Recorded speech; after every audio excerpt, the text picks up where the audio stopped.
everybody. Welcome to the show. You know where you are, the 9 at 9 with me, Tigo. And today is, I believe, the second Monday of the month, which means we're talking about mental fitness. And if you watched last month, we gave you a little bit of insight of where Cory came into this particular thing and where he's going with it. So sit right there because he's going to show you how to live your 10. We'll be right back.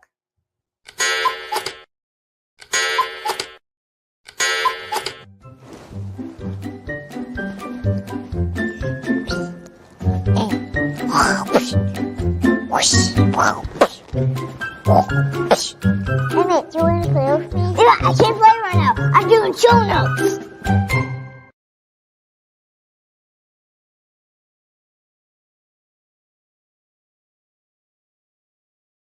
Hey everybody, welcome back to the show. You heard me right. Cory Chadwick is here. We're going to talk about mental fitness because, hey, it's the second Monday of the month, and that's what we do on the second Monday. But he told me today he's going to show us how to live our 10. Hey, Cory, what does that mean? Hey, Tigo. So living your 10 in a real nutshell is living your best life as the best version of yourself and doing it your way on your own terms. What we're really talking about here is living a truly happy and fulfilled life. We're talking about having incredible, meaningful relationships. We're talking about realizing your potential, like really becoming that best version of yourself, and living a purposeful life, knowing that you had a real positive impact on the people around you, the community around you, and possibly the world. Well, people come into the world. I mean, I get up every day hoping that this is going to be one of my best days ever. And then, of course, life's what happens, as my mother used to say, life's what happens while you're making other plans. Yeah. So how do you live your best life? If you got that answer, man, you're about to be my best friend. How do you live your best life? Yeah, I mean, it's a big answer. Maybe not one I can, we can cover in 9 minutes, but it starts with a decision, quite frankly. I really do think about life on a scale from 1 to 10. And this is where the idea of live your 10 came from. It came to me when I was much lower on that scale. I was at kind of the lowest point in my life. I had just lost my mom. She passed away in a hard way. And I was in a low place. And this is when I saw that, this is bad. Like, this is the worst it can get. Then I thought, well, if this is the worst it can get, there must be a best, right? If there's a worst, there must be a best. So what's the best it can get? And this is when this idea of live your 10 came to me. And the very first thing that showed up to me about living your 10 is I asked myself, what's the most important thing in life? If you had to pick just one thing to score a 10 on, what would it be? And I don't think that's a question that we ask ourselves. And it's a question we need to ask ourselves. What really matters most? Now, in speaking with many, many people over the years and doing this work for as long as I have, there's really one answer that keeps showing up over and over and over again. And it's got different variations and different themes and different details, but it's all the same thing. We want to be happy and we want to feel fulfilled. Okay. I agree.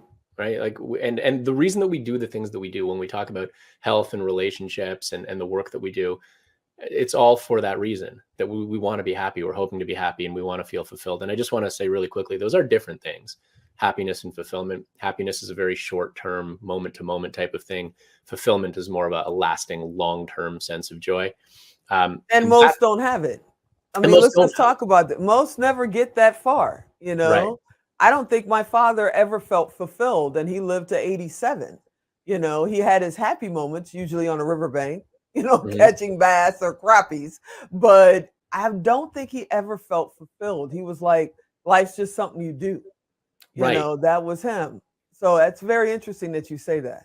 Yeah. And a lot of us can relate to that, right? We're doing what we think we're supposed to be doing. We're working hard and we try to take good care of our families and we're aspiring to a certain level of success and all of these things, really for no other reason other than we were told this is what we're supposed to do. And this is how life works. And so we just keep doing it the same way we've always done it. We think the same way, we make decisions the same way, we behave the same way. And hey, guess what? We get the same results as everybody else. And I realized kind of at a younger age that the people in my life who were doing well and were successful by a lot of measures and were good people and smart people and loving people, they weren't fulfilled. Yeah. And I was like, well, what's wrong here? Something's not adding up because this is what I'm told that I'm supposed to be doing with my life too. But something's clearly missing here. And Yeah. so I And started, fulfillment has nothing to do with money for anybody out there that's thinking that. It doesn't matter. If you're a billionaire or if you're working, paycheck to paycheck, fulfillment has nothing to do with money. Let's just put that no, out there. and it doesn't. It really doesn't. Fulfillment really comes from three things. It comes from your personal growth. It comes from developing really deep, meaningful relationships, and it comes from Hmm. making a contribution. So Hmm. giving back, influencing people, impacting people, those are the three areas where fulfillment's going to come from the most. And the question that I asked myself was, and this is a question I encourage everybody to ask yourself is what I'm doing in life, are the actions that I'm taking and the decisions that I'm making, am I doing that with prioritizing fulfillment in mind? Or am I doing it just because, again, that's the way it's always been done? Because if you're not Yeah. finding fulfillment, and that is the most important thing, then something's not adding up and we got to make some adjustments. And I'm not talking about overhauling your life. I'm not saying, okay, it's time to quit your job and leave your family and move to some deserted island somewhere. Not at all. I'm But we out of can here. start No. making we can start making some adjustments, some tweaks, um, to help you really bridge the gap between who you are and who you want to be, and living a 5, 6, 7 and living your 10.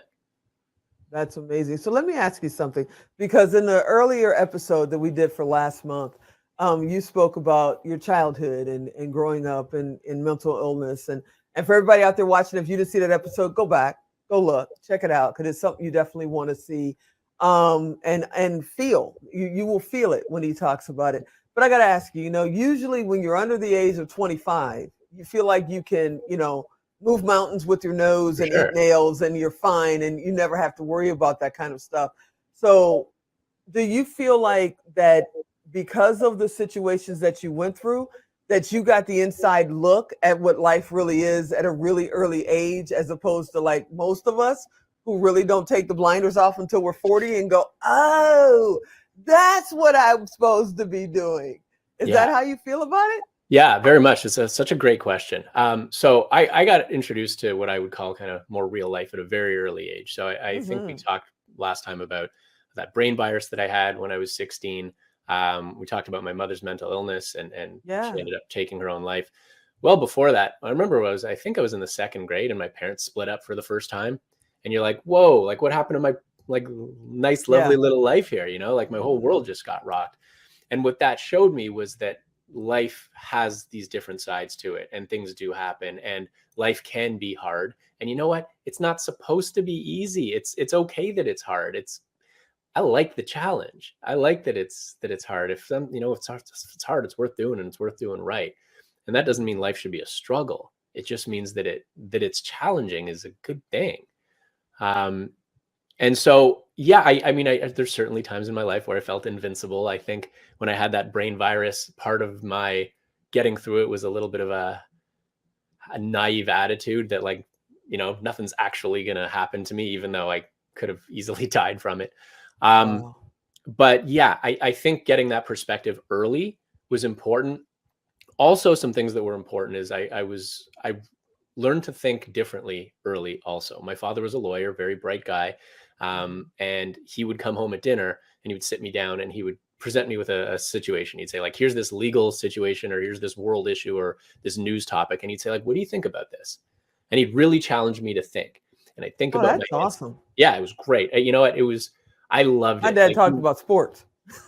and we talked about sports too. But I loved when he would challenge me. I really loved it. And I would think about my answer and I would give him my answer, my response to whatever he said. And he'd always say the same thing. He'd say, like, good answer. You thought that out well. I like your point of view. But what about this? And he would just play devil's advocate. Ah, And he would always play devil's advocate. And as frustrating as that was, it really helped me stretch to see different perspectives, to learn how to think differently, to understand that the way I see something isn't the only way that it is. And so that really, I think, set the table for me, combined with this kind of getting slapped in the face with real life at a very early age. I think it really set the table for me to figure a lot of this stuff out as I started getting older. so for your client base, are you talking with entrepreneurs? Are you talking with college students? Are you talking with, people that are about to retire and go, wait a minute, I missed something? Who is your target audience? Yeah. So, I mean, we always say that the mental gym is for everybody, but we also appreciate that it's not for everybody. It's for anybody who feels like maybe they're at a, 6 or a 7 and they want to be living their 10 and they feel like they have it in them. They just don't know how to get there. It's for people who enjoy being challenged, bright people who really do enjoy being challenged to think and explore different perspectives and think differently. It's for people who want to be their best. It's for people who want amazing relationships and want to live purposefully and want to realize their potential. It's all of these things. What we don't say is it's not really a demographic thing. So you can be a college student. You can be in your 30s and 40s, kind of working towards the prime of your career, being ambitious. You can be pre-parent. You can be a parent. We got a lot of parents with young families. That's a popular thing. But we've also got, people in their, 30s who are maybe pre-parent or 30 years old kind of thing. And we've got, grandfather. We've got the whole range. That's awesome. It really is great. And yet everyone's got the same thing in common. Different walks of life, different people, different experiences.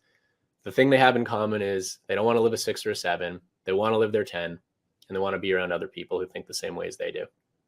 All right, my friend Cory, you know that he's going to cut us off in a second, so I just want to thank you for being on. You guys, if you want to get in touch with Cory, go to Tigo Direct, type in Cory, type in mental fitness, reach out to this guy and get involved because, hey, I want to live my 10. I hope you want to live your 10 too. Thanks for hanging out with us for today, Cory. I can't wait to see what we talk about next month. Thanks, Tigo. Excited for it. Talk to you soon. Hey, everybody, I appreciate you watching the show today. I hope you'll be watching the show next time. And as always, I'm Tigo. I'll talk to you next time.